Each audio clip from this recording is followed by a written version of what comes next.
kepadamu di pagi yang indah ini. Kami ada di tempat ini bersama-sama dengan jemaat Tuhan, memuji menyembah Tuhan. Kami mengucap syukur Tuhan, kami mau bawa ibadah kami pagi ini dari awal, pertengahan hingga akhir ke dalam tangan kasih-Mu. Kami percaya Tuhan Yesus, Engkau yang beracara di tengah-tengah kami. Kami bawa jemaat kami Tuhan, bila mana mereka masih di dalam perjalanan, Tuhan Yesus Engkau yang tibakan mereka di tempat ini. Bila mana juga ada jemaat-Mu yang mengalami sakit, kami percaya kuasa kesembuhan-Mu sampai saat ini masih ada.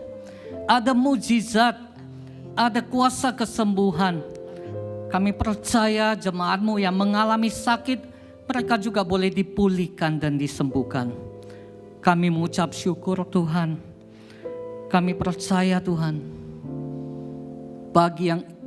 pagi ini, jemaat-Mu yang datang ke tempat ini, kami tidak akan pulang dengan percuma. Tapi kami boleh membawa berkat. Berkat dari surga, berkat dari Tuhan yang telah disiapkan bagi setiap kami.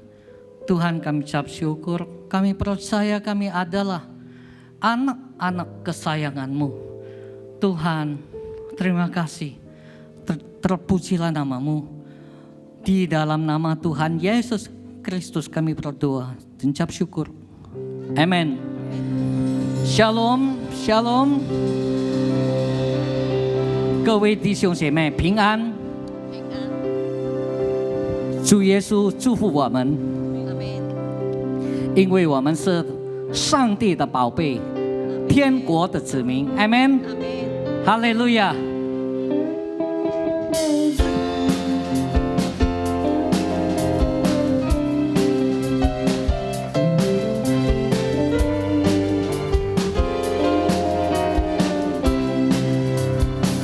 我们是天国的子民，我们是上帝的宝贝，我们是光明之子神儿女，我们是天国的子民，我们是天国的子民，我们是上帝的宝贝，我们是上帝之子神儿女，我们是天国的子民。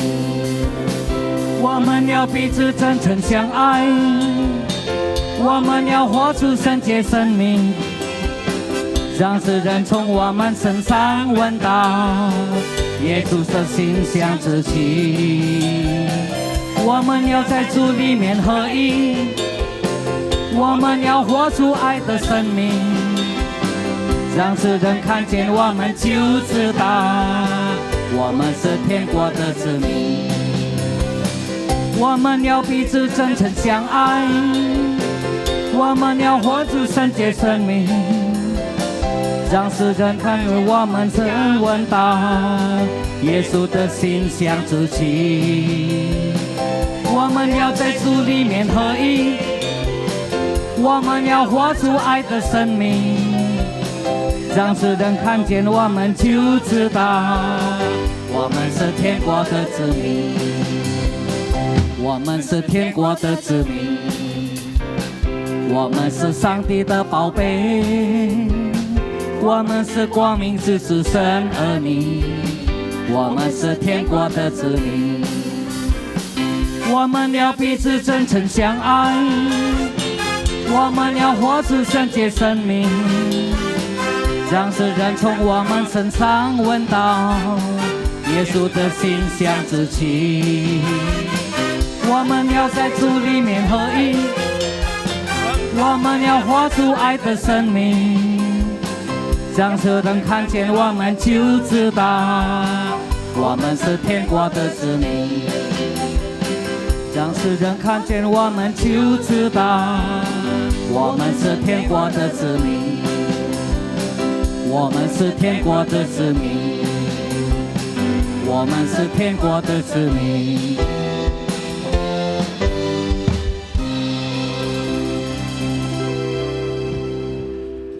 Mari kita bangkit berdiri. Mari kita bersama mendengarkan pengakuan iman rasuli.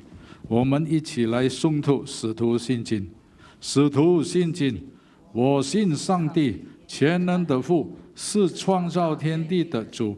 我信我主耶稣基督是上帝的独生子，因圣灵感应，唯同真理玛利亚所生，在本丢比拉多手下受难，钉在十字架上受死。 埋葬，将在阴间第3天同死人中复活，升天，坐在圣父的右边，将来必再降临，审判活人死人。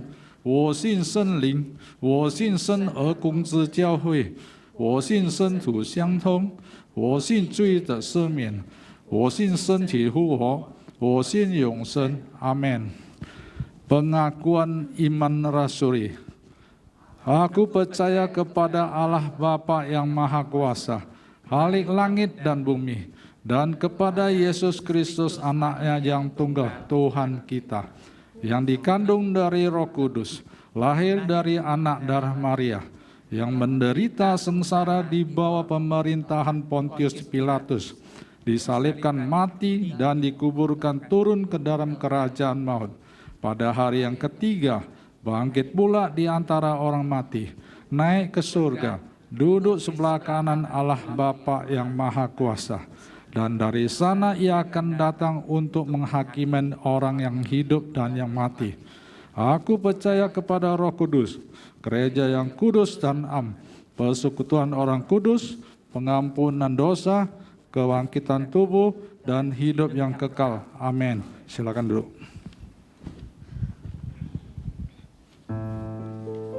准备我们的心，我们来听神的话语。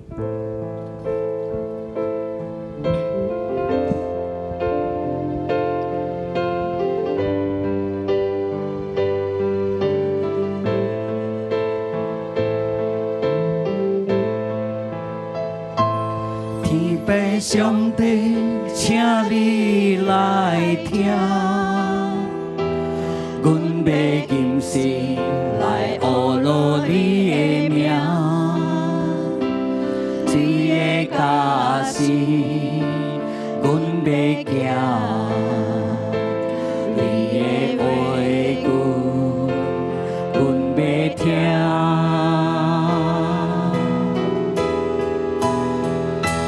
主啊，你的听当阮嘛知影。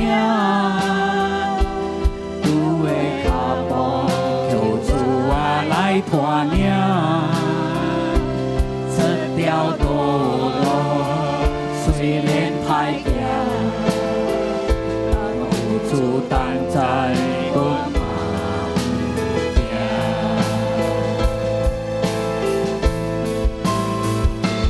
主啊，主啊，我爱你，愿阮一生献予你，用阮的歌声。 主啊，我爱你，愿阮一生虔诚你，愿一切荣耀拢归乎你。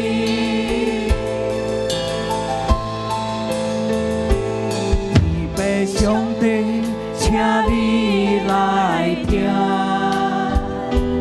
我要今世来学罗你的名。 假使阮要行，你的话语阮要听。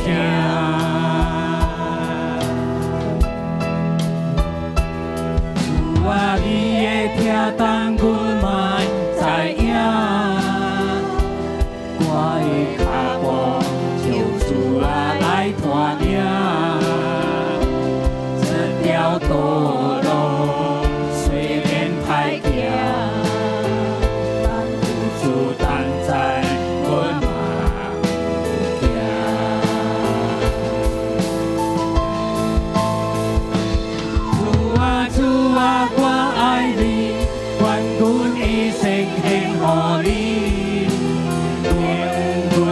歌声，全上学路罗里。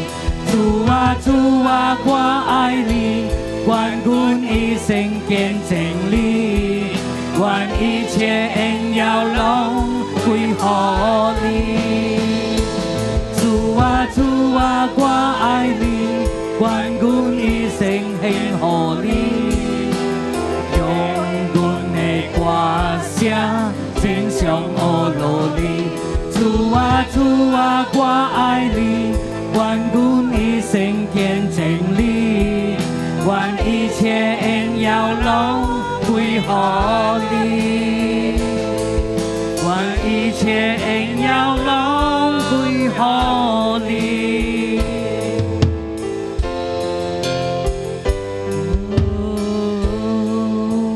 Kami persilakan Penatua Seno.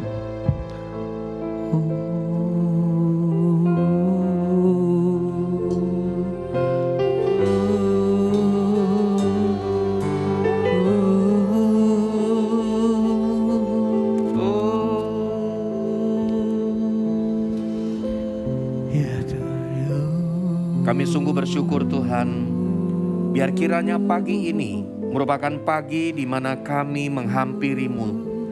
Kami memberikan penyembahan kami yang terbaik. Kami memberikan segenap hati sebagai sebuah korban yang harum di hadapan-Mu Tuhan. Terima kasih Bapa, kami percaya biar kiranya Engkau terus berbicara kepada setiap kami.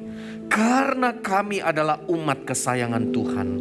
Karena setiap kami adalah bagian dari rencana-Mu yang sempurna.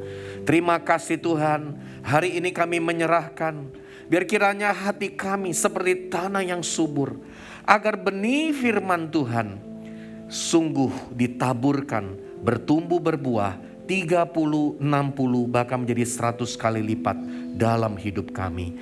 Terima kasih Yesus. Kami mempersembahkan segala sesuatu yang terbaik untuk kemuliaan-Mu Tuhan. Semua kita jemaat Tuhan, termasuk saudara yang ada di rumah, yang menyaksikan dari online service ini juga, kita semua yang percaya sama-sama katakan amin. Haleluya, puji Tuhan. Ya, cauan, selamat pagi semuanya. Ya, puji Tuhan, saya kembali bisa berjumpa dengan Bapak Ibu semua. Dan saya percaya kita selalu sehat dan sejahtera dalam Tuhan. Amin. Ya, dan tentunya coba lihat kiri kanan. Walaupun gak perlu langsung salaman, tapi lihat aja kan udah bagus ya. Kita sungguh merasa ini sebagai sebuah keluarga.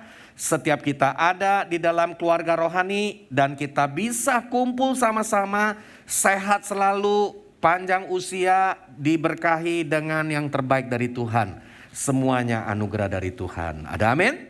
Ya, puji Tuhan, saya sudah cukup lama, ya mungkin kita sudah hampir 1,5 tahun ya mengalami masa-masa yang tidak mudah. Tapi kita juga percaya pemeliharaan Tuhan ada di tengah-tengah kita. Ya, oke, hari ini saya kembali mau ajak kita belajar salah satu kebenaran firman Tuhan yang saya dapatkan dalam kitab Maleakhi. Ya, kalau profil saya, nah ini profil memang ya sebelum pandemi ya, tanpa masker. Ya mungkin nanti profil ke depan pakai masker bagus juga ya. Oke, yang pasti ya selain tentunya saya melayani di Kepenatuan di Abalov Barat, juga di Apostolic Team Ministry, kami saya dan Friska ya, ada keluarga kami juga. Ya ini nggak tahu ya, ini sudah pernah atau belum yang kedua nih ya. Jadi ada profil keluarga kami ya, keluarga kami. Nah ini sudah anak-anak sudah cukup besar. Yang pertama usia 22 tahun, sekarang di kedokteran ya. Jadi sudah sarjana kedokteran, sekarang lagi koas ya. Jadi lagi di rumah sakit di Sukabumi sudah 3 bulan ya. Jadi pulangnya ya sebulan paling sekali aja, mampir sebentar terus kemudian kembali lagi. Kemudian yang kedua baru nanti Desember ini lulus dari business and finance, banking and finance ya. Jadi dari dari bisnis ya, jurusan bisnis. Dan yang ketiga di SMA kelas 2 ya. Jadi usianya 22, 20 sama 16 ya. Jadi puji Tuhan, ini juga sebuah anugerah dari Tuhan. Dan hari ini saya mau sampaikan satu tema seperti yang tadi saya sudah sampaikan di depan. Mari kita buka firman Tuhan dalam Maleakhi pasal yang ketiga, ayat yang ke-13 sampai pada ayat yang ke-18 sebagai pembuka dulu.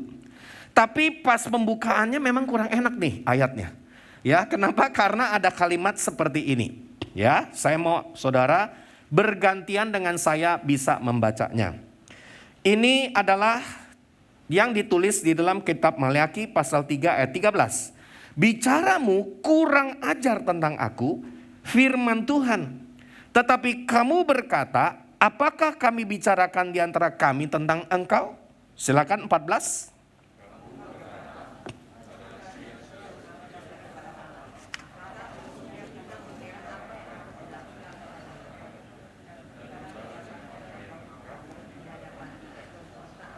Jadi ternyata ini adalah obrolan bangsa Israel, umat Tuhan waktu itu.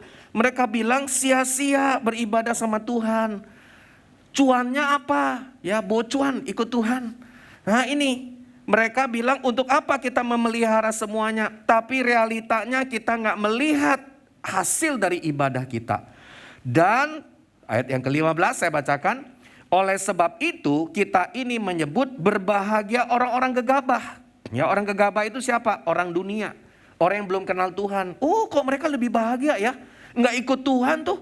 Nggak pernah ada di gereja. Nggak pernah melayani Tuhan. Tuh mereka mah bahagia loh.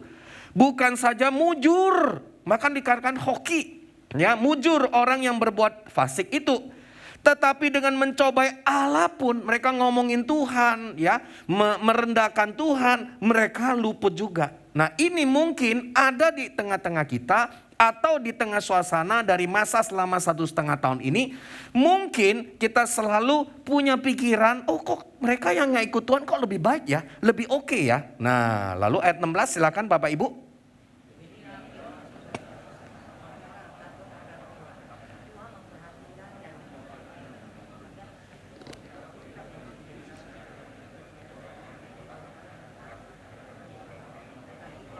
Nah, perhatikan. Jadi ada juga kata-kata orang yang di dalam Tuhan, yang takut akan Tuhan. Buat saudara yang hari ini juga nanti mengikuti di rumah masing-masing, ya, dari rekaman ini, ya, mungkin ayatnya tadi tidak secara komplit, tapi nanti tentunya bisa lihat di PowerPoint ya yang ada. Nah, tapi dikatakan Tuhan memperhatikan dan mendengar semua loh omongan itu yang tadi. Tapi Tuhan juga berkata bahwa Dia berjanji kepada orang yang takut akan Tuhan dan orang yang hormat kepadanya, Dia akan memperhatikan dan mendengarnya. Ayat 17, saya mau ajak saudara baca sama-sama dengan saya. Mereka akan menjadi milik kesayanganku sendiri. Ada amin? Firman Tuhan semesta alam, pada hari yang kusiapkan, aku akan mengasihani mereka sama seperti seseorang menyayangi anaknya yang melayani dia. Ayat 18, maka kamu akan bisa melihat perbedaan antara orang benar dan orang yang fasik. Antara orang yang beribadah kepada Allah dan orang yang tidak beribadah kepadanya. Saudara, hari ini saya mau sampaikan bahwa ada waktunya nanti orang yang tidak takut akan Tuhan, tidak beribadah dalam Tuhan, pasti hidupnya berbeda dengan orang yang fasik, yang tidak takut akan Tuhan. Sebab itu ini janji Tuhan. Maka hari ini kita jangan lagi bertanya, kok ikut Tuhan gak lebih baik daripada orang-orang dunia? Saudara, satu hari akan dinyatakan itu. Perbedaan yang sangat nyata. Maka tema firman Tuhan yang saya mau sampaikan pada pagi ini, pada hari ini adalah umat kesayangan Tuhan. Amin? Ya, coba lihat judulnya. Umat kesayangan Tuhan. Tuhan begitu menyayangi Bapak Ibu semua. Saudara, kita bersyukur 1,5 tahun kita ada di rumah. Kita mengalami masa-masa yang begitu sulit. Ya, semua namanya kalau mendengar berita sana dan sini sepertinya waduh, Ya, makin mendekat, makin mendekat, makin mendekat. Ya, kelihatan dari wajahnya sudah ada pengalaman didekati, saudara. Ya, kena virus ini, ada yang dengar itu, ada yang ini. Ya, tapi hari ini saya cuma mau bilang, apapun yang terjadi, sebuah pesan yang saya mau sampaikan. Bapak Ibu di Aba Love Mandarin Jembatan 3, engkau adalah jemaat kesayangan Tuhan. Amin, saudara. Nah, saya mau sampaikan begini. Kalau sudah belajar kitab Maleakhi, ini saya kasih kupasannya ya. Pesan firman Tuhan dalam kitab Maleakhi yang kita baca ini menyampaikan tentang teguran, pertobatan dan pemulihan untuk hidup bangsa Israel. Karena mereka adalah bangsa pilihan yang dikasihi Tuhan. Ini juga sebenarnya adalah gambaran tentang hidup kita. Menariknya, nah saya mau sampaikan. Ternyata banyak orang menganggap Maleakhi, tahu Maleakhi ya? Itu adalah nama seorang nabi. Ternyata sebenarnya Maleakhi itu bukan nama. Maleakhi itu ternyata arti namanya adalah utusan Tuhan. Jadi Maleakhi itu bukan nama pribadi, bukan. Maleakhi itu adalah sebutan yang disebut dengan utusan Tuhan. Utusan Tuhan yang dikirim untuk berpesan kepada bangsa Israel. Karena Tuhan tidak mau bangsa Israel terus-menerus hidup di dalam dosa. Pada saat itu, nih saya kasih sejarahnya, saat itu kehidupan keagamaan bangsa Israel hanya jadi formalitas. Nah pertanyaannya hari ini, apakah kita di gereja karena formalitas? Karena gak enak? Karena ditelepon terus? Atau karena memang ya wajib lah kita harus datang? Saudara, jangan sampai seperti itu. Nah di bangsa Israel pada waktu itu, mereka mengunjungi bait Allah karena tradisi, ritual tanpa realitas dan tidak lagi menjadi prioritas yang utama dalam hidup mereka. Para imam, hamba-hamba Tuhan yang melayani pada waktu itu seperti kebanyakan orang tidak pusing seberapa banyak orang yang ada di dalam bait suci sejauh mereka, mendapatkan penghasilan. Ya, jadi imam-imam di waktu itu mereka cuma hanya pikirannya apa? Yang penting dapat penghasilan berapa. Wah, mengerikan loh. Hari-hari ini gereja mungkin juga bisa seperti itu. Makanya saudara, ibadah tidak lagi dilakukan dengan tujuan untuk Tuhan. Ibadah diberikan hanya untuk cari cuan. Maka hari ini sebenarnya teguran buat seperti kami yang full time. Ya, jangan sampai kita tidak lagi melihat kebutuhan umat atau tujuan kepada Tuhan, tapi untuk kepentingan diri sendiri. Itu yang terjadi. Umatnya juga lemah. Imam-imamnya juga gak benar. Ya, dengan sikap itu maka gak heran kalau rohani gak bagus, maka kehidupan moral dari jemaat atau umat Israel juga jadi hancur. Hasil dari rohani yang lemah berpengaruh kepada moral hidup sehari-hari. Nanti kita mau lihat. Nah, pertanyaan yang muncul di zaman ini adalah, kenapa sih harus setia sama Tuhan? Kenapa sih kita mesti sungguh-sungguh sama dia? Toh gak ada beda sama orang dunia. Ya kan? Hari-hari ini mungkin ada banyak yang nanya, lu buktinya ikut Tuhan juga, kena masalah pergumulan keuangan. Ya, nah kenapa sih kita mesti setia terus di dalam Tuhan? Nah saudara perhatikan baik-baik. Bangsa Israel merupakan gambaran seperti kita di hari ini. Ya, mereka bilang begini, Tuhan sudah berhenti mengasihi kita. Dia lagi gak memperhatikan, dia gak lagi memberikan hidup yang baik buat kita. Mereka mengkritik Tuhan. Dan mereka berpikiran bahwa Tuhan tidak menghukum orang yang hidupnya gak benar. Itu gak benar, Tuhan juga gak hukum, malah bagus hidupnya. Itulah situasi yang Maleakhi sampaikan. Bahwa umat Israel, mereka membandingkan orang yang belum mengenal Tuhan dengan mereka. Dan mereka merasa, kok orang yang gak kenal Tuhan lebih baik hidupnya. Saudara, jangan sampai hari ini kita mungkin bisa mengalami pemikiran seperti itu. Nah perhatikan, kitab Maleakhi itu ada di akhir dari perjanjian lama. Sesudah itu, perhatikan baik-baik. Bangsa Israel gak lagi mendengar. Mereka gak mau dengar suara dari utusan Tuhan ini. Makanya di dalam sejarah Alkitab, 400 tahun. Berapa tahun? 400 tahun sesudah Maleakhi menyampaikan utusan Tuhan ini. Bangsa Israel nggak mau dengar, terjadilah masa kegelapan. Tuhan nggak ngomong lagi selama 400 tahun loh.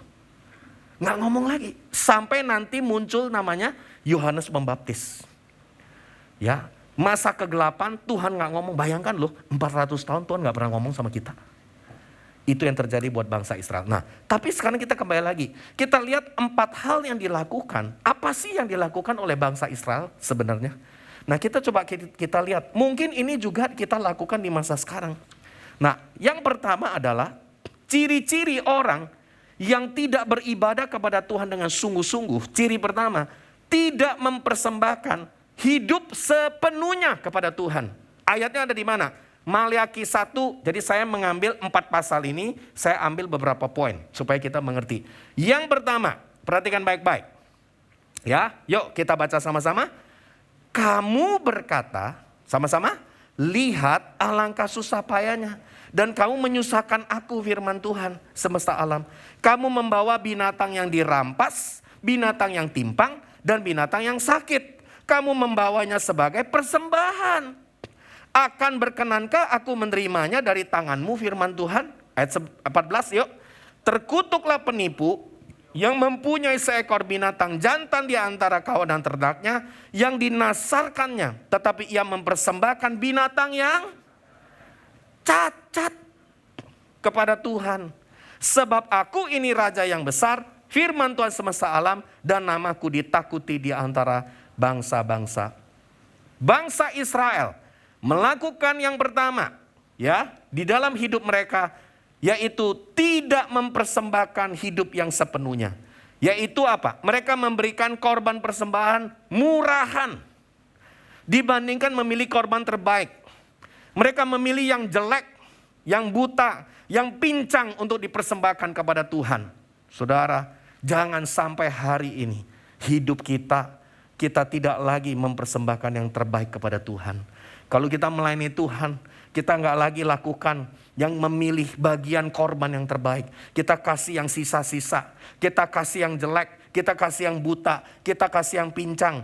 Jadi Maleakhi menunjukkan bahwa sebenarnya bangsa Israel hanya memberi yang sisa-sisa kepada Tuhan. Saudara, hari ini maaf, ini memang khotbah menegur saya juga. Jangan sampai udah ikut Tuhan, kita cuma kasih yang sisa-sisa hari-hari ini. Ya kalau sempet-sempet lah di gereja. Ya kalau bisa aja lah kalau ada waktu. Oh kalau ngasih juga ya pokoknya yang sisa-sisa aja. Dulu habis-habisan sama Tuhan. Sekarang hitung-hitungan terus sama Tuhan. Ya pakai suipuan. Oh suipuan udah gak ada ya, kalkulator sekarang. Ya kan hitung-hitungan. Demikian juga kehidupan kita pada hari ini. Apa kita melakukan yang sama?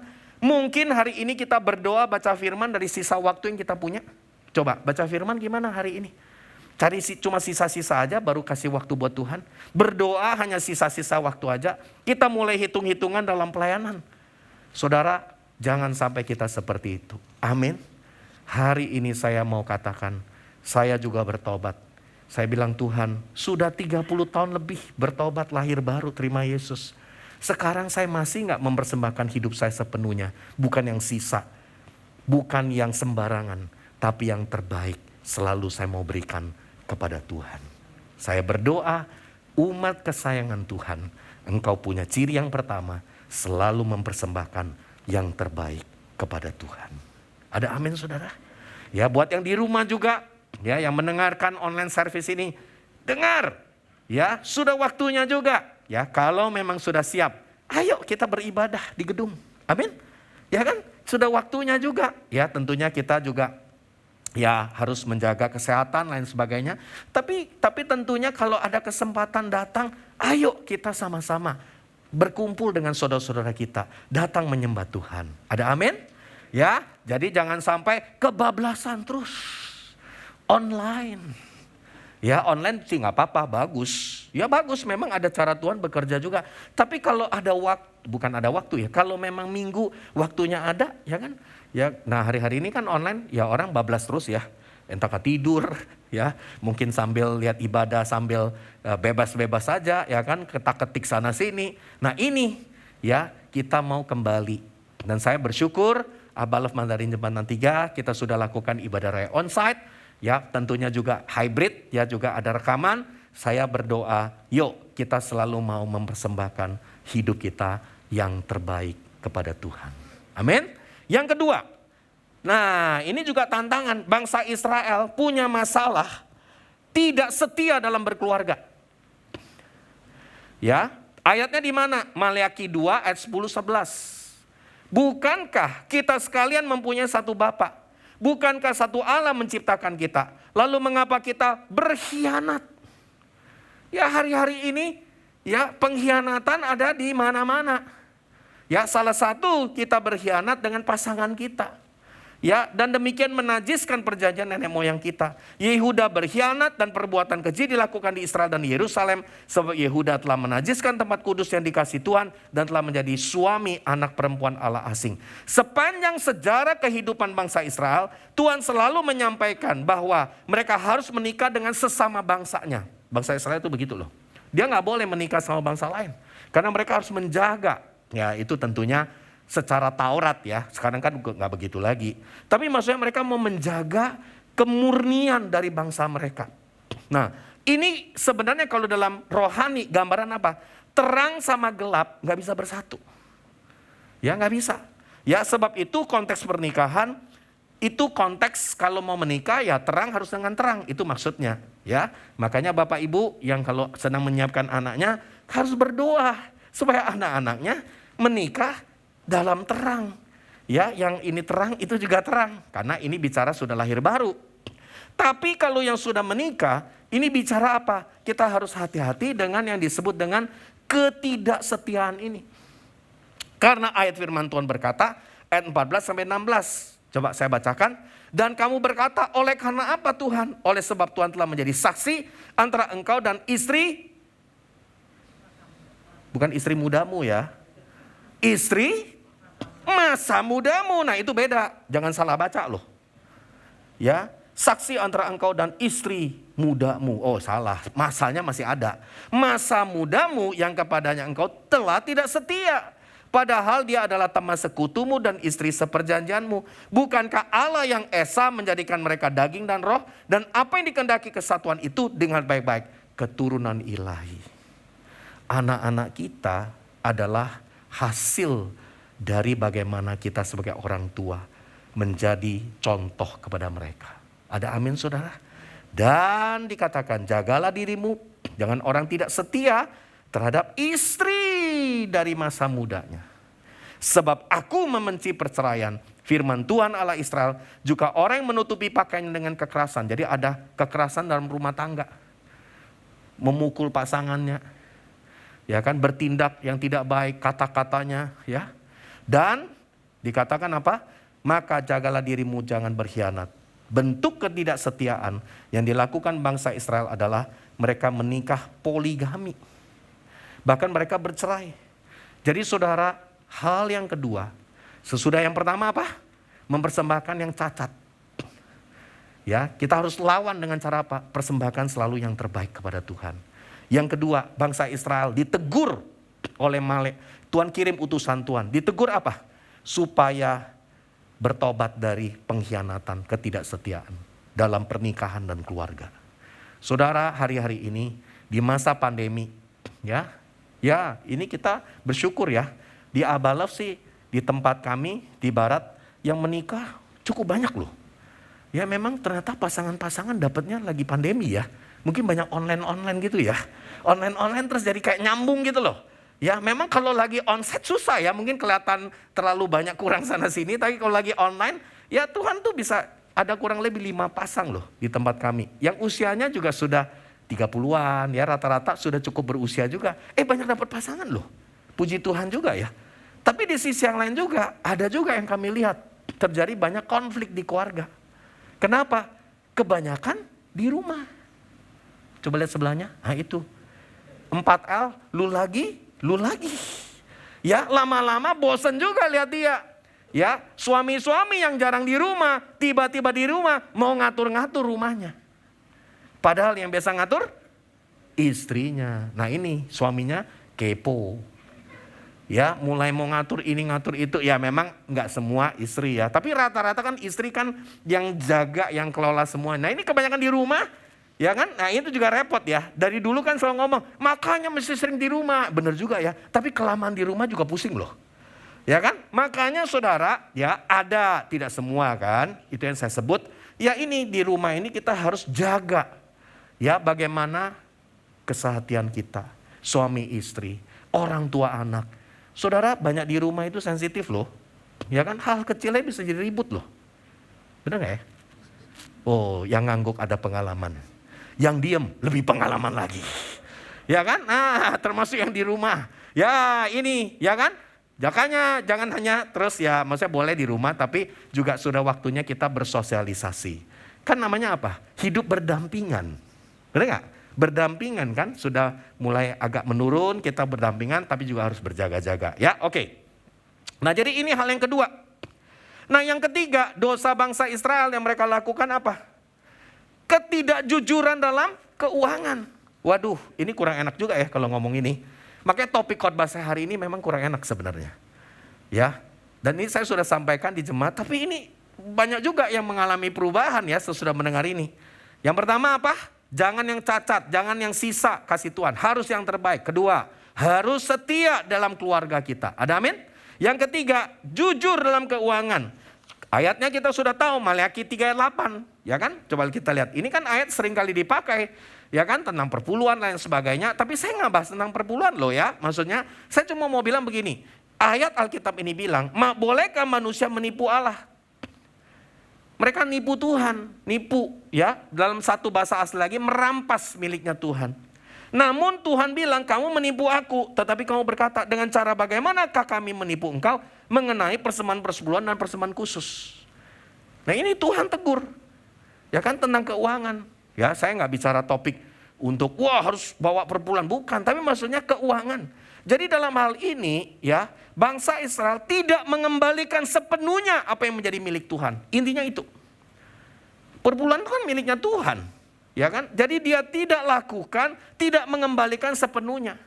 Makanya hari ini saudara, Maleakhi sebagai utusan Tuhan memberikan teguran kepada saya dan kita semua untuk kita mengembalikan sepenuhnya yang milik Tuhan. Ya yang punya Tuhan saudara harus kembalikan.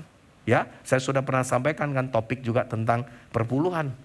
Nah, jadi ini yang ketiga.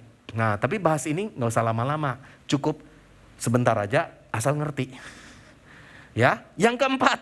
Nah, ya kan memang karena tujuan saya kan bukan bahas tentang uang ya.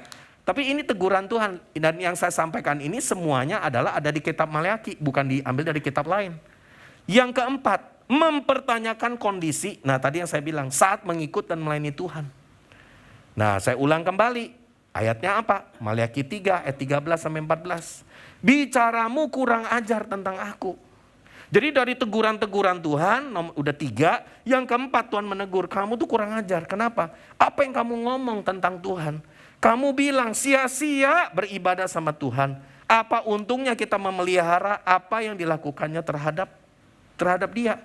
Dan berjalan dengan pakaian berkabung di hadapan Tuhan semesta alam. Nah, contoh-contoh pemikiran atau pembicaraan dalam hidup yang serupa dengan bangsa Israel, termasuk saya juga loh ya. Apakah kita sering beranggapan melayani Tuhan mah percuma lah. Buktinya saya juga begini-begini aja, sia-sia. Atau adakah kita juga merasa melayani Tuhan, tidak ada untungnya dan karena itu kita nggak mau lakukan. Jadi mau melakukan pelayanan buat Tuhan karena ada untung. Sebenarnya ikut Tuhan itu apa saudara? Berkorban. Amin saudara. Ya, dari wajahnya memang kayaknya sudah banyak berkorban ya. Ya banyak berkorban kan. Kita banyak berkorban. Makanya di gereja itu melayani beda sama bisnis loh. Bener gak? Ya kan di gereja udah gak dibayar. Kita kan gak dibayar ya. Ya maksudnya kan rata-rata kan di sini pengusaha atau bapak ibu kerja nggak dibayar, ya kan? Terus pelayanan kadang bisa gesekan, bisa kecewa, bisa ini dan itu, ya kan? Makanya melayani Tuhan itu benar-benar berkorban, ya bukan cari untung, ya saya percaya buat bapak ibu semua, saya yakin seperti itu. Atau kita membandingkan hidup kita dengan orang yang gak ikut Tuhan. Yaitu kita taat tapi menderita. Orang gak taat tapi kok hidup lebih baik. Mungkin itu yang sedang terjadi. Dan sekalipun itu dilakukan bangsa Israel, 4 hal ini. Tidak mempersembahkan yang terbaik kepada Tuhan. Tidak setia dalam keluarga. Keuangan mereka tidak sungguh-sungguh. Yang keempat, banding-bandingin Tuhan ya dengan orang yang belum kenal Tuhan. Tapi sekalipun berbuat demikian, saya suka dengan ayat ini. Tetap Tuhan menyayangi bangsa Israel. Amin saudara. Nanti coba kita baca. Maleakhi 3 ayat 17 berkata begini. Yuk kita baca. Nah, ini ayat bagus, harus kita baca.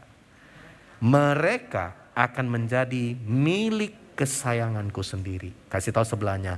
Kamu akan jadi milik kesayangan Tuhan sendiri. Ada amin saudara? Milik kesayangan Tuhan. Dan pada hari yang kusiapkan. Hari loh, ada harinya. Makanya kalau mau tahu keadilan Tuhan, nanti ada harinya. Saudara akan bisa melihat bedanya nanti sama orang gak kenal Tuhan. Aku akan mengasihani mereka sama-sama. Sama seperti seorang yang menyayangi anaknya yang melayani dia. Jadi anaknya yang melayani bapaknya, melayani orang tuanya, melayani Tuhannya. Kita anak dari bapak kita. Bapak di surga. Saudara akan lihat sebagaimana demikian Tuhan menyayangi anak ini. Amin saudara. Perhatikan baik-baik.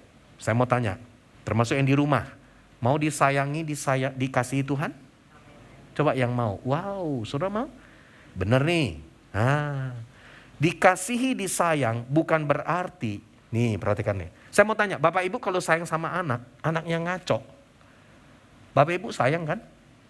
Dibiarkan. Dibiarin aja. Hidupnya ngaco, gak bener, dibiarin. Enggak kan? Tanda sayang apa?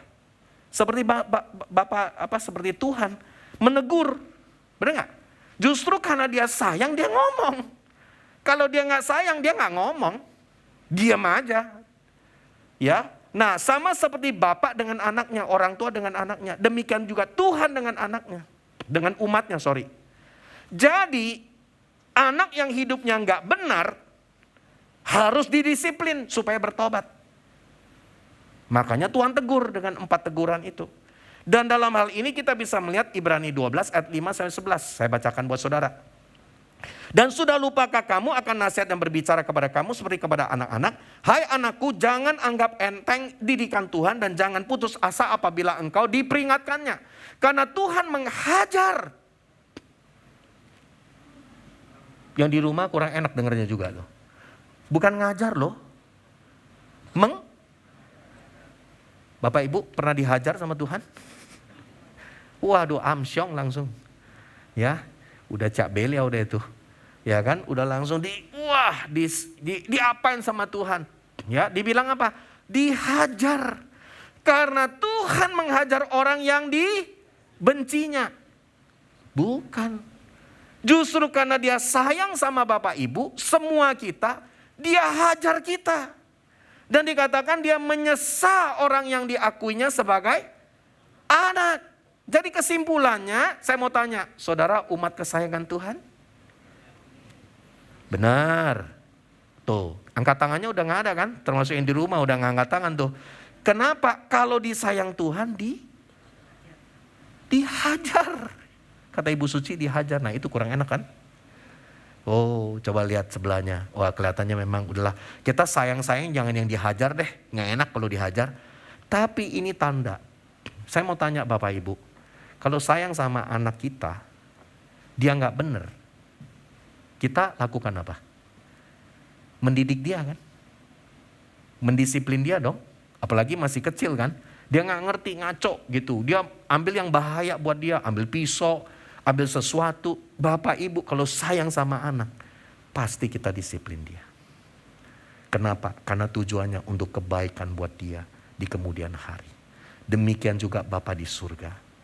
Dia Bapa yang mengasihi kita dan dia menghajar kita. Supaya apa? Karena kita diakuinya anak. Kalau kecuali bukan lagi anak, dia gak akan lakukan apa-apa. Jika kamu harus menanggung ganjaran, ayat 7, coba kita lihat. Saya bacakan, jika kamu harus menanggung ganjaran, ya, Allah memperlakukan kamu seperti anak. Di manakah seorang anak tidak dihajar oleh ayahnya? Anak itu didisiplin. Bapak Ibu hari ini juga, ya kan, sudah punya, tentunya bahkan punya cucu ya. Ya itu kita akan mendidikkan anak-anak kita. Tetapi jikalau kamu bebas dari ganjaran yang harus diderita setiap orang, maka kamu bukanlah anak, tapi anak-anak gampang. Kita mau jadi anak gampangan? Ya, sembarangan gitu, bukan. Selanjutnya dari ayah kita yang sebenarnya kita beroleh ganjaran dan mereka kita hormati. Kalau demikian, bukankah kita harus lebih taat kepada Bapa segala roh Tuhan kita supaya kita beroleh hidup. Ayat 10 saya bacakan lagi. Ya, ini panjang sedikit ya. Sebab mereka manusia, orang tua mendidik kita dalam waktu yang pendek sesuai dengan apa yang mereka anggap baik. Tetapi Tuhan, yuk kita baca, menghajar kita untuk kebaikan kita supaya kita beroleh bagian dalam kekudusannya. Memang tiap-tiap ganjaran pada waktu dia diberikan tidak mendatangkan sukacita. Ada yang sukacita kalau dihajar sama Tuhan? Gak ada, amsyong langsung nangis-nangis tiarap, menderita. Tetapi duka cita benar. Tetapi kemudian, mari kita baca, ia menghasilkan buah kebenaran yang memberikan damai kepada mereka yang dilatih olehnya. Amin saudara. Jadi kesimpulannya, umat kesayangan Tuhan bukan berarti tidak diproses. Bukan berarti tidak didisiplin. Bukan berarti tidak dididik sama Tuhan. Bahkan Tuhan bilang, kamu bukan anak-anak gampangan. Kamu tuh anak yang dikasihi. Dikasih banget. Saya mau sampaikan, orang tua yang sangat sayang sama anaknya. Kadang-kadang ada dua ekstrim. Benar gak? Terlalu disayang sampai dimanja. Biasanya kalau dimanja jadi apa? Ngelunjak. Udah ujungnya susah diatur. Tapi kalau yang didisiplin, gak enak ya. Tapi biasanya saya lihat, ini khususnya banyak yang sudah lebih senior dari saya. Hidup kan sulit ya. Banyak tantangan, bikin bisnis, bikin apa juga kan gak gampang. Dididikan kita, didisiplin, diizinkan Tuhan, diproses. Anak-anak kita, maaf, terkadang udah enggak. Mereka udah jadi kan, udah dapet. Nah kita harus mengajar dan melatih mereka supaya mereka belajar hidup yang benar di depan dan ujungnya juga mereka setia dengan mengikut Tuhan. Apalagi Bapak Ibu bisa menyaksikan bahwa segala sesuatu yang didapatkan hari ini adalah karena Tuhan. Amin Bapak Ibu semua. Hari ini saya mau ajak kita semua, jangan pernah lari dari didikan Tuhan. Ya, coba lihat sebelahnya. Jangan lari ya, kalau lagi dididik sama Tuhan. Kalau hari ini kita dihajar, termasuk saya, didisiplin oleh Tuhan karena kesalahan dan dosa kita. Wajar gak? Wajar dong. Namanya anak kalau salah kan pasti kita ada disiplin. Itu tandanya kita bukan anak gampangan. Kita anak yang dikasih oleh Bapak. Nah, tapi saya mau tanya, ada nggak yang hidupnya benar, tapi tetap mengalami ujian iman? Ada kan? Ada. Kita bisa melihat kisah Yusuf. Jadi di dalam Alkitab kita juga bisa ketemukan. Ada juga orang yang memang didisiplin. Jadi Ibrani 12 itu bicara bagaimana anak yang nggak benar, nggak bertobat, didisiplin, dihajar. Itu memang cengli dong. Namanya nggak benar ya harus dihajar lah. Harus dididik, kira-kira begitu. Nah tapi di dalam Alkitab juga ada juga unsur anak Tuhan. Dia sudah berhidup benar, sungguh-sungguh. Tapi kok kayaknya diproses terus. Pernah nggak ngalamin itu? Pasti pernah dong. Semua kita pernah kan ngalamin itu kan. Kayaknya udah beribadah, melayani Tuhan, ikut Tuhan. Tapi kok masih ngalamin didikan Tuhan juga. Nah tujuannya apa? Tujuannya coba kita lihat sama seperti Yusuf. Coba kita lihat kisah Yusuf. Ya, di dalam kisah Yusuf kita bisa melihat Mazmur 105. Ayat yang ke-16 sampai 19 berkata, ketika Tuhan mendatangkan kelaparan ke atas negeri itu dan menghancurkan seluruh persediaan makanan, ingat Yusuf itu ada di 7 tahun masa kelimpahan dan masa kesulitan, diutusnya lah seorang mendahului mereka. Mereka itu kakak-kakaknya, Yusuf yang dijual jadi budak. Yusuf itu hidupnya, saya mau tanya, hidupnya benar gak? Dia dapat visi dari Tuhan. Tapi dia ngalamin proses loh, dididik sama Tuhan. Jadi saya mau bilang, mau saudara hidup tidak benar, sampai benar pun Tuhan akan mengizinkan proses ini terjadi dalam hidupmu. Tapi ingat baik-baik, ada waktunya Tuhan akan menyatakan segala sesuatu, keadilannya ya dan amin buat hidup kita. Ada amin saudara? Dan dikatakan, Yusuf ngalamin apa? Dia dijual jadi budak. Terus apa lagi? Dia dimasukkan penjara. Terus apa lagi? Dilupakan orang. Dia difitnah, berzina sama Potifar, ya kan? Dan dikatakan, Yusuf dijual jadi budak. Mereka mengimpit kakinya dengan belenggu, lehernya masuk ke dalam besi. Ini di penjara nih.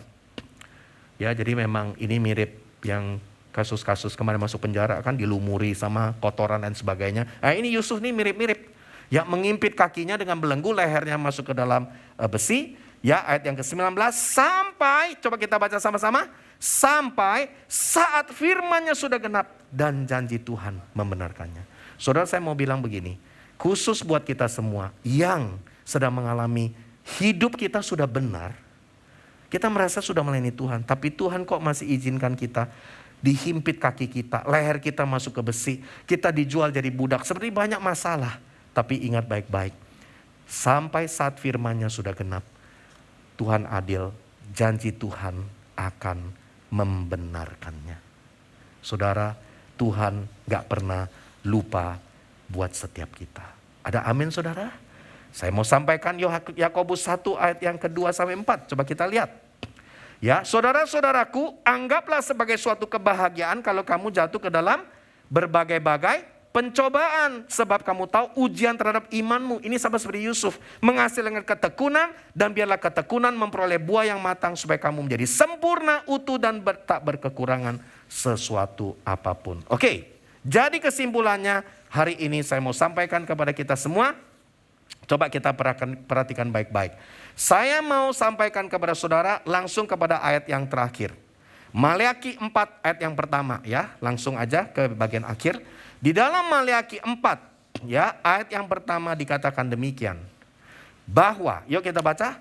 Bahwa sesungguhnya hari itu datang.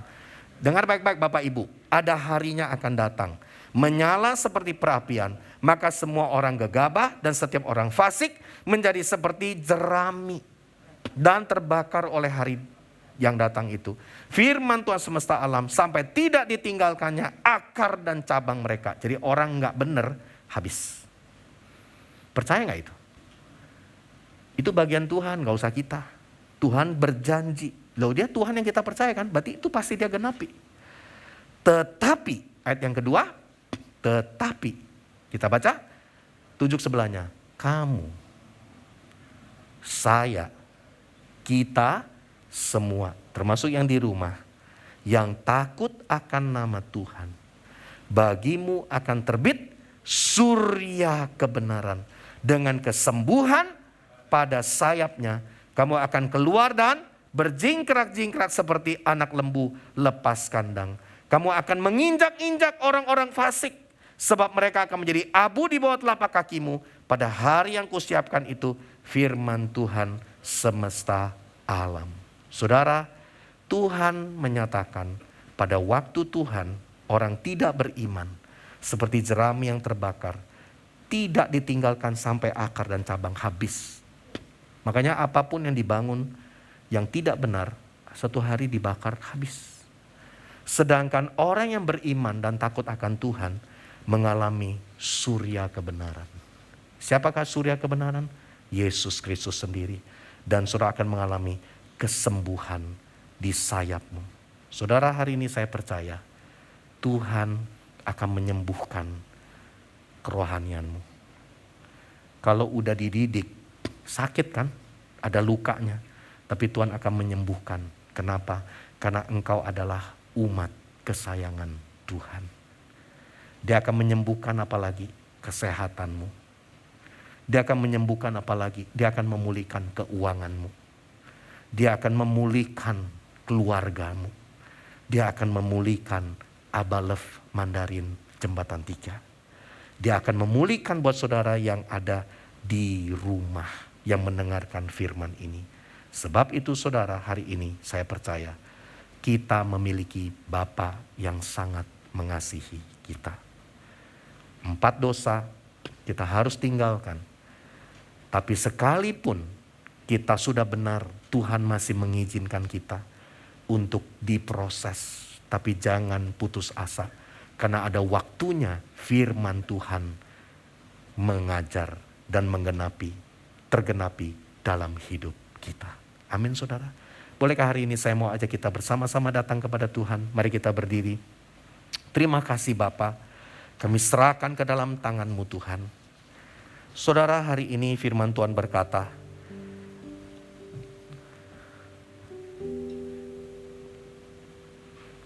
ada teguran yang diberikan kepada kita, termasuk kepada saya. Teguran apa? Teguran yang pertama, kita mungkin tidak lagi mempersembahkan yang terbaik di hadapan Tuhan. Ini teguran Tuhan buat kita. Apakah saudara hanya kasih yang sisa-sisa dalam waktu doa dan firman Tuhan? Saat teduh, saat saudara melayani. Yang kedua, apakah kita tidak lagi setia? Mungkin ada masalah dalam keluarga. Yang ketiga, kita tidak jujur dalam keuangan di hadapan Tuhan. Yang keempat, kita membanding-bandingkan Tuhan dengan orang fasik dan orang yang takut akan Tuhan. Dan saya mau sampaikan, kalau andai kata kita memang hidupnya gak benar, wajarkah kita didisiplin oleh Tuhan? Wajar sekali. Firman Tuhan berkata dalam Ibrani 12, kita bukan lagi anak-anak gampangan, tapi kita anak yang dikasihi oleh Bapa kita. Kenapa? Karena setiap saudara, Bapak, Ibu adalah umat kesayangan Tuhan. Kalau disayang pasti dididik, didisiplin, diajar, dihajar. Supaya apa? Supaya bertobat dan kembali kepada jalan Tuhan. Kita gak boleh lari, jangan kita menolak itu. Kenapa? Karena itu bukti kita disayang banget sama Tuhan.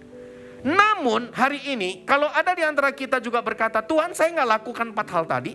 Saya hidupnya sudah, ya mungkin belum 100% benar, tapi saya sudah melayani Tuhan. Saya sudah beribadah sungguh-sungguh, saya sudah memberikan yang terbaik. Tapi ngalamin ujian iman juga, diproses juga. Sama seperti siapa? Sama seperti Yusuf. Yusuf juga hidup benar, tapi Tuhan izinkan. Tujuannya apa? Supaya membuat hidup dia bisa melihat satu hari keadilan Tuhan akan dinyatakan. Karakternya akan dimunculkan dalam Tuhan. Sebab itu hari ini janji Tuhan dalam Maleakhi 4 berkata, surya kebenaran akan terbit buat kita dan kesembuhan akan terjadi buat hidup kita. Bolehkah hari ini kita datang kepada Dia dan kita nyanyikan satu lagu dan kita berkata, Tuhan, saya sungguh rindu. Saya mau Tuhan melakukan yang terbaik dalam hidup saya. Saya mau jadi umat kesayangan Tuhan. Ya, silakan worship leader bisa pimpin kita satu lagu. Dan kita akan datang kepada Dia dengan segenap hati. Yehova, persembahan Yehova. Kami bersyukur kepadamu Tuhan. Mari kita datang kepada Dia. Mari kita angkat kedua tangan kita sebagai umat kesayangan Tuhan.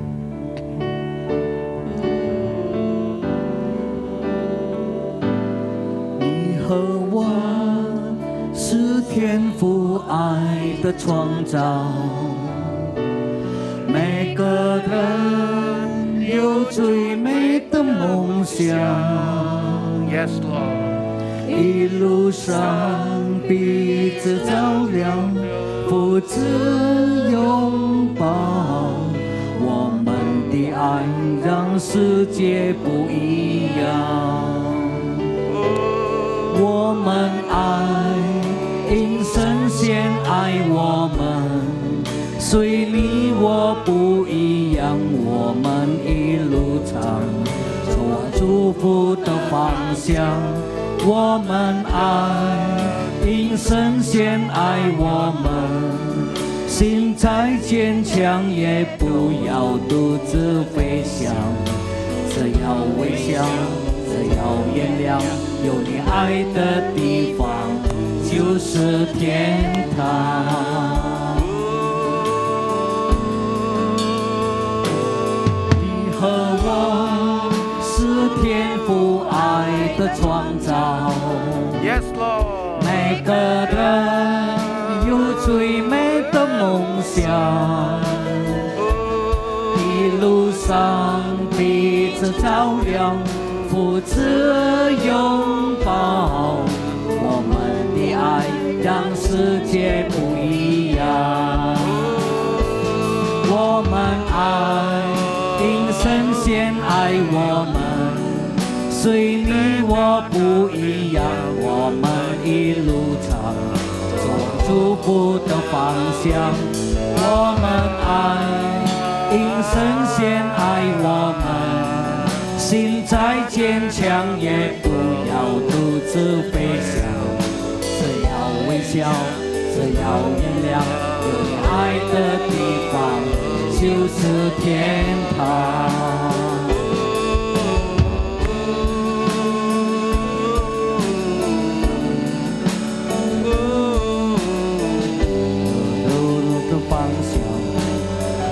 主的方向，我们爱，因神先爱我们，紧紧的不能独自飞翔，只要微笑，只要原谅，有你爱的地方就是天堂。只要微笑，只要原谅，有你爱的地方就是天堂。只要微笑，只要原谅，有你爱的地方就是天堂。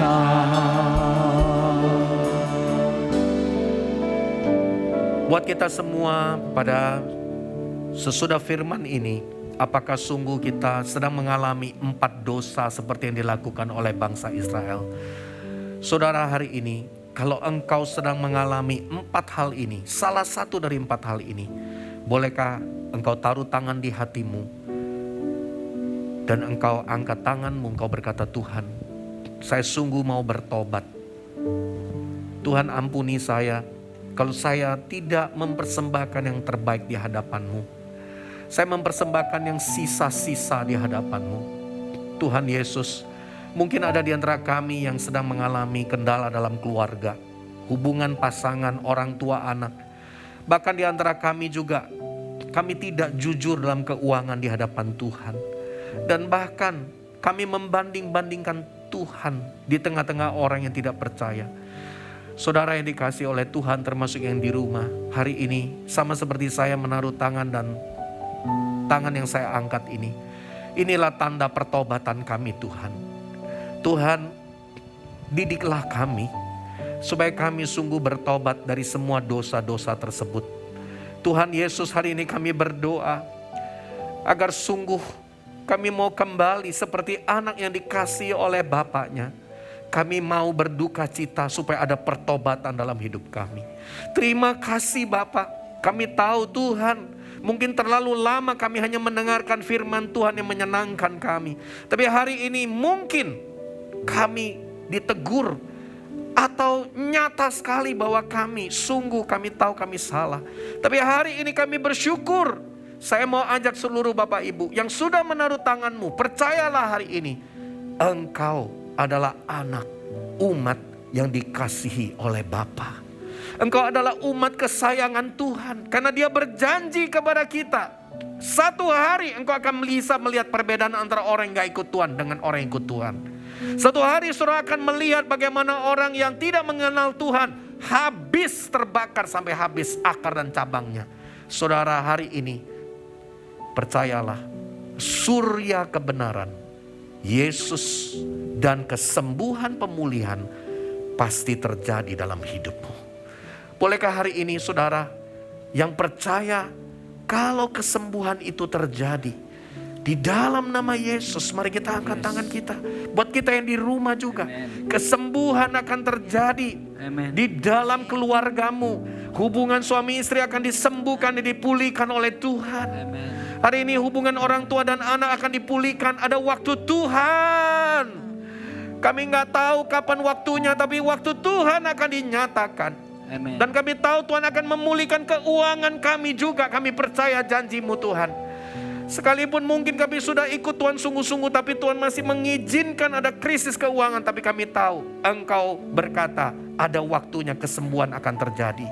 Dan hari ini kami berdoa ada kesembuhan terjadi dalam kerohanian kami, dalam pelayanan yang dilakukan, dalam pekerjaan, dalam hal apapun yang kami sedang lakukan. Di dalam nama Yesus, hari ini hamba-Mu berdoa, biar kiranya Maleakhi pasal 4, surya kebenaran, kesembuhan pada sayapnya terjadi buat Abalef Mandarin Jembatan 3. Dan hari ini saya mau tutup firman Tuhan dengan pernyataan ini, karena sesungguhnya setiap saudara yang di tempat ini adalah umat dan anak kesayangan dari Tuhan Bapa kita yang di surga. Terimalah ini di dalam nama Yesus. Buat saudara yang di rumah juga, engkau akan menerima kasih karunia ini dalam hidupmu. Semua kita yang percaya, sama-sama kita katakan amin. Berikan tepuk tangan yang terbaik kepada Tuhan. Dan sebelum duduk, kasih tahu sebelahnya, kamu anak umat kesayangan Tuhan dan Bapa kita di surga. Ada amin saudara? Tuhan Yesus memberkati. Buat yang di rumah juga, tetap semangat dan ditunggu pada minggu yang mendatang untuk ibadah onsite di Mandarin Jembatan 3. God bless. Syukur, terima kasih kepada Penatua Seno yang sudah menyampaikan firman begitu baik. Dan kami percaya kami sangat diberkati. Terima kasih, Tuhan Yesus memberkati keluarga Penatua Seno dan istri dan anak-anaknya. Saat ini kita akan mengadakan persembahan. Mari kami sehati berdoa untuk persembahan. Terima kasih Tuhan, hari ini kami sangat bersyukur firman-Mu yang begitu menguatkan kami Tuhan dan sangat memberkati kami. Terima kasih ya Tuhan, kami mau belajar menjadi anak kesayangan-Mu Tuhan.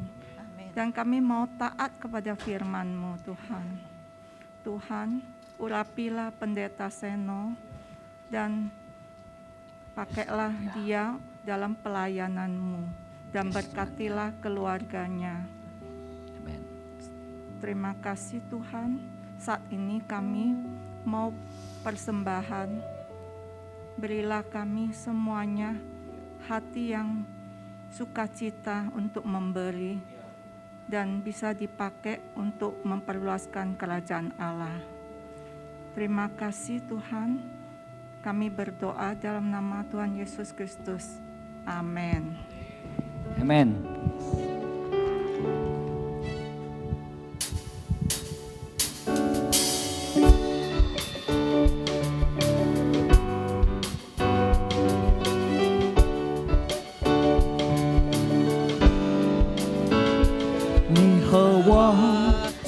天父爱的创造，每个人有最美的梦想，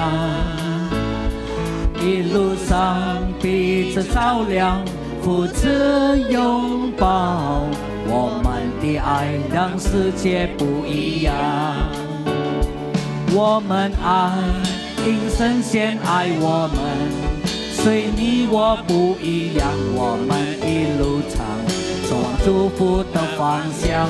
我们爱，因神先爱我们，心再坚强也不要独自飞翔，只要微笑，只要原谅，有爱的地方就是天堂。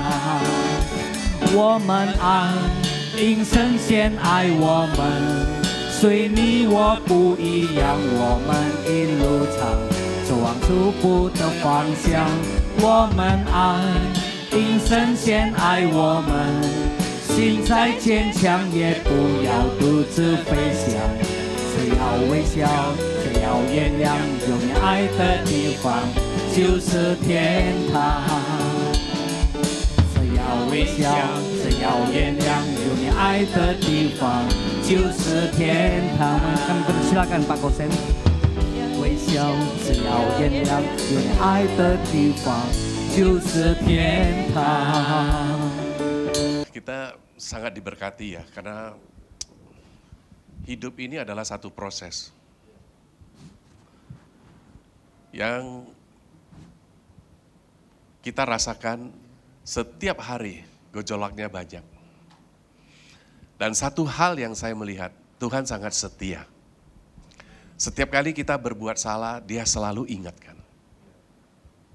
Saudara tahu, hukuman yang paling berat dari Tuhan untuk umat Dia adalah apa? Dibiarkan.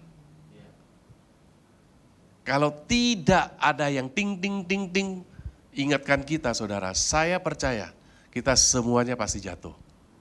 Kenapa? Karena kita sudah hidup di dalam dunia yang berdosa. Ada mobil baru yang dibeli, dipakai di jalan tol, sekalipun dia baru, ya, jalan di tol. Kalau saudara tanpa saudara pegang itu setirnya, dia pasti lama-lama dia akan ke kiri atau ke kanan. Setuju? Kok bisa gitu? Jangan saudara pikir jalan itu pun juga miring, saudara. Ngerti nggak?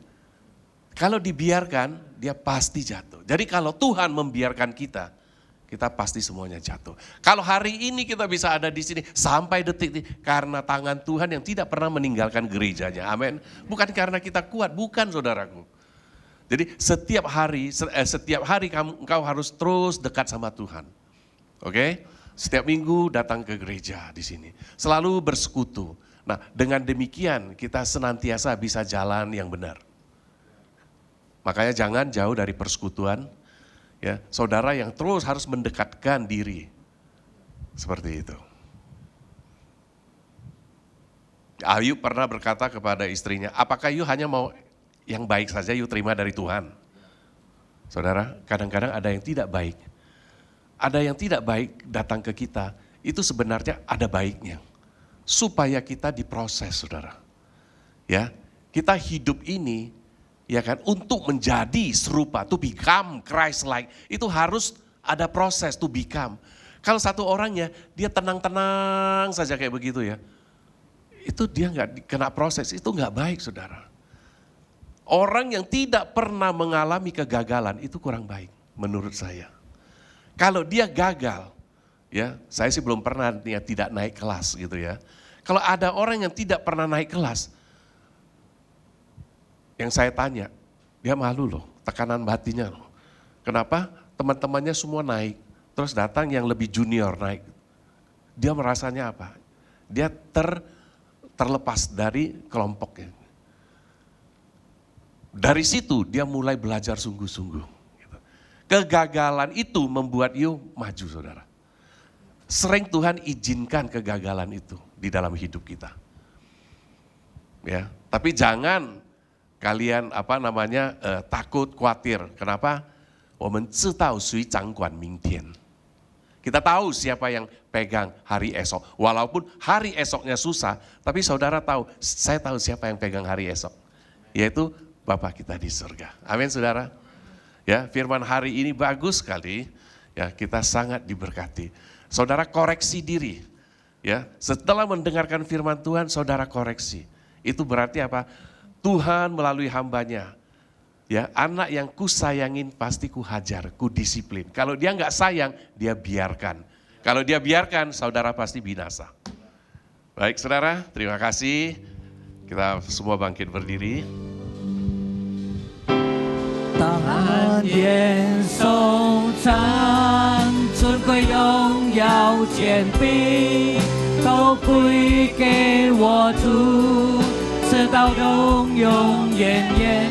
但愿颂赞尊贵荣耀权柄都归给我主，直到永远。 到永远，直到永远。 Sidang jemaat Allah, angkat kedua tanganmu, arahkan hatimu kepada Tuhan, dan terimalah berkat-Nya. Kiranya kasih Allah yang sempurna, anugerah daripada Tuhan Yesus Kristus, yang telah mati di kayu salib untuk menebus dosa-dosa saudara, dan persekutuan dengan Roh Kudus menyertai saudara mulai dari hari ini sampai selama-lamanya. Dalam nama Tuhan Yesus kita sama-sama katakan amin. Selamat hari Minggu, Tuhan memberkati.